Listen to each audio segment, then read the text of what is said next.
Have you noticed how the nicest people you know are often the most miserable? That's not a coincidence. That's a warning. The truth is, your goodness might be the very thing destroying you from the inside out. And almost nobody will tell you this, because they benefit from your self-destruction.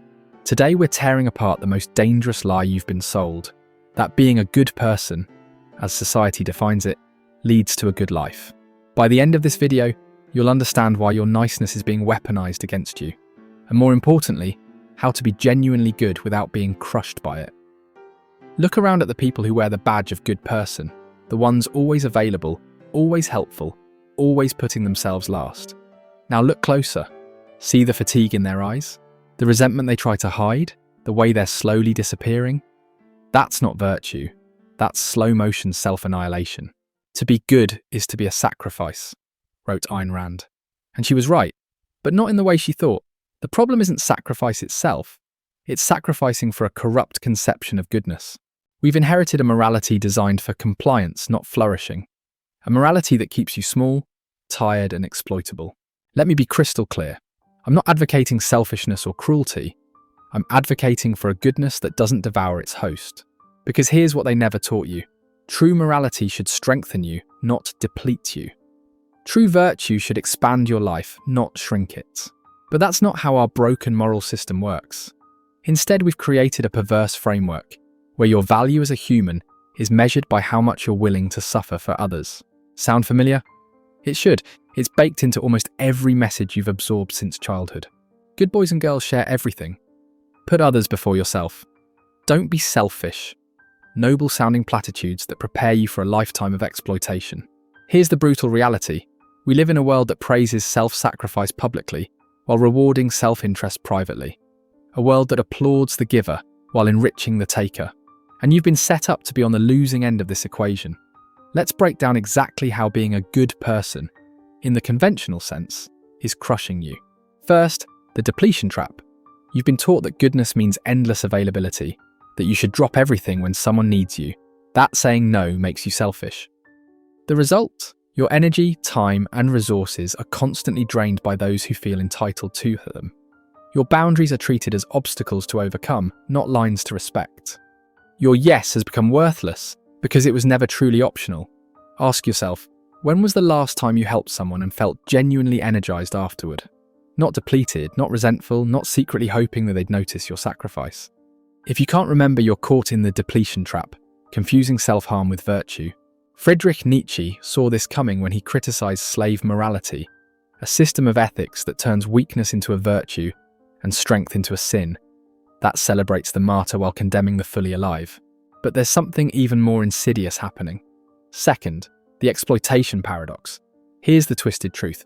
The more reliably good you are, the more people will take advantage of you. Not because they're evil, but because humans naturally conserve energy. Why would anyone put in effort when you've proven you'll pick up the slack? Your goodness creates moral hazard. It incentivizes others to underfunction because you'll overfunction. This is why the nice colleague gets more work dumped on them. Why the responsible roommate cleans up everyone's mess. Why the emotionally mature friend becomes everyone's unpaid therapist. Your reliability becomes your prison. Think I'm exaggerating?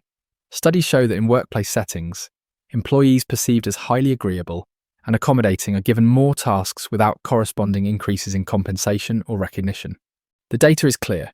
Nice people finish last not by accident, but by design. No good deed goes unpunished isn't just cynicism, it's how the system functions. Third, the resentment spiral. When you consistently override your own needs to meet others' expectations of goodness, you don't become a saint. You become a ticking time bomb of resentment. That resentment then poisons the very acts of kindness that created it. Your giving becomes performative. Your generosity carries an invisible price tag. You start keeping score while pretending you're not. You become passive-aggressive while maintaining your nice facade. This is why so many good people eventually snap in ways that shock everyone around them. The pressure of sustained self-betrayal becomes unbearable. As Carl Jung warned, the most terrifying thing is to accept oneself completely, including the parts of you that are tired of being everyone's doormat. Fourth, the identity trap. Once being good becomes central to your identity, you're truly stuck. Because now setting boundaries doesn't just feel difficult, it feels like self-betrayal. Who are you if not the person everyone can count on? If not the one who always says yes? If not the reliable shoulder to cry on? This identity fusion is how your goodness becomes a cage. You become hostage to others' expectations because you've internalized them as your own worth. And here's where it gets darkest. Fifth, the manipulation engine. Your socialized goodness doesn't just hurt you, it becomes a tool for controlling you. Think about it.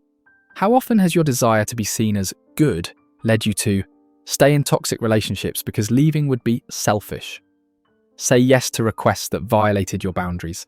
Give money you couldn't afford to lose. Tolerate disrespect to avoid conflict. Neglect your own dreams to support someone else's. Your fear of being seen as bad has become the perfect lever for manipulation. And who benefits from your moral self-imprisonment? Everyone who wants something from you without having to earn it.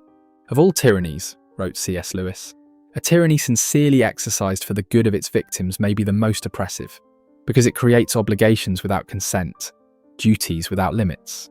Let's be even more direct. There are people in your life right now who rely on your goodness to avoid confronting their own issues. Your boss, your partner, your family, your friends. They need you to remain good as currently defined because your liberation would disrupt their comfort. Which brings us to the most important question. What's the alternative? If conventional goodness is a trap, what does genuine goodness look like?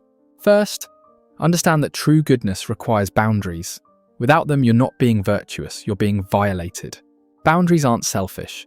They're the prerequisite for authentic giving, because only when you choose to give, rather than submit to extraction, is your giving meaningful. As Khalil Gibran wrote, "You give but little when you give of your possessions. It is when you give of yourself that you truly give." But you can't give of yourself when there's no self left to give from. Second, recognize that sustainable goodness is regenerative, not depleting. It should leave you feeling more whole, not less. This doesn't mean true giving is always easy or comfortable. Sometimes it's genuinely hard. But it should ultimately strengthen rather than diminish you. Think of it like exercise. It can be challenging in the moment, but it builds capacity rather than destroying it. Third, develop discernment about where your goodness goes. Not all needs are created equal. Not all requests deserve your resources. Every time you say yes to something, you're saying no to something else, including your own well-being. Choose wisely where your limited energy flows. Meaningful impact requires focus, not diffusion. Fourth, embrace the reality that authentic goodness sometimes looks like selfishness to those accustomed to your self-abandonment. When you start setting boundaries, expect resistance. Expect guilt trips, expect accusations. These are withdrawal symptoms from people addicted to your overgiving.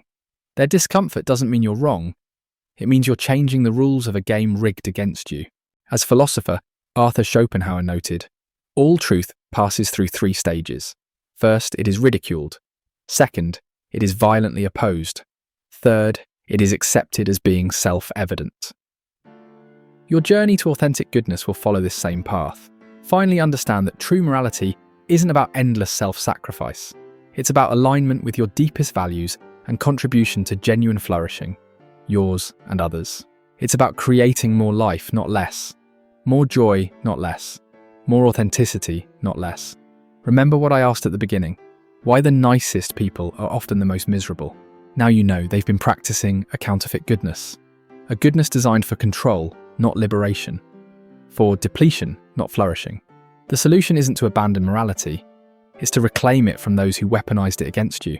To create a goodness that serves life rather than diminishes it. That empowers rather than depletes.